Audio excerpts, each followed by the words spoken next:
आज आहे आपला ट्रायसेप डे आणि पूर्ण वर्कआउट बघण्यासाठी पूर्ण व्हिडिओ बघा.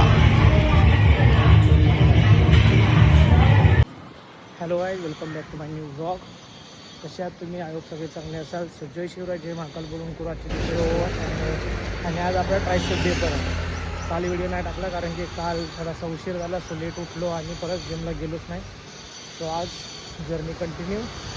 आणि आता चाललो मी माझा कार्डिओ कंप्लीट करण्यासाठी ग्राउंडला जातो, वर्कआउट करतो आणि देन जिम. मी आता आलो ग्राउंडला. ग्राउंड आल्यानंतर केलं थोडंसं स्ट्रेचिंग्स आणि थोडंसं वॉर्मअप आणि शोल्डरचं स्ट्रेचिंग.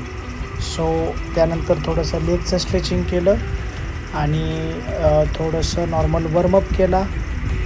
आणि कारण की कसं आहे, कार्डिओ करण्यासाठी किंवा कोणतेही वेट ट्रेनिंग करण्यासाठी थोडंसं स्ट्रेचिंग, थोडंसं नॉर्मल कार्डिओ करणं गरजेचं आहे. सो नॉर्मल आपण केल्या जम्प्स, त्यानंतर केले थोडेसे जम्पिंग जॅक्स. हा जेवढा काही मी व्यायाम करतो आहे सगळे व्यायाम कमीत कमी तुम्ही पण 50-50चे 4 ते 5 सेट करत जावा.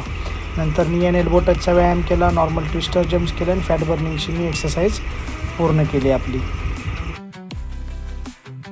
ग्राउंडची एक्सरसाइज झाली कंप्लीट. आता जाता सर्व रिमेनिंग स्टेप्स कंप्लीट. त्याआधी थोड्या शिवमंदिराच्या पाया आणि हर हर महादेव, हर हर महादेव करून जाऊ आपण जिमला.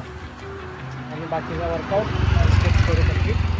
देन कधीच तुम्ही तुमची जी जर्नी असेल चालू तर स्किप करू नका डे एक पण, नाही तर पूर्ण जर्नी खराब होऊन जाईल.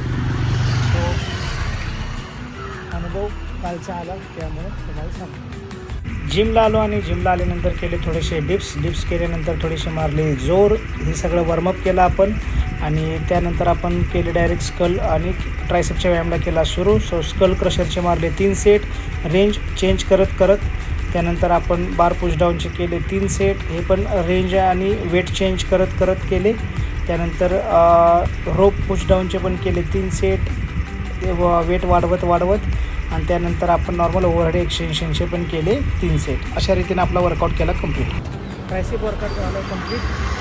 सो भेटू आता नवीन ब्लॉगमध्ये उद्या.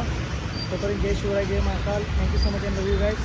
आणि स्टेप्स तुम्हाला मी दाखवतो किती झालेत माझ्या आजचे. Today's cardio done. 10,900 steps complete. Thank you.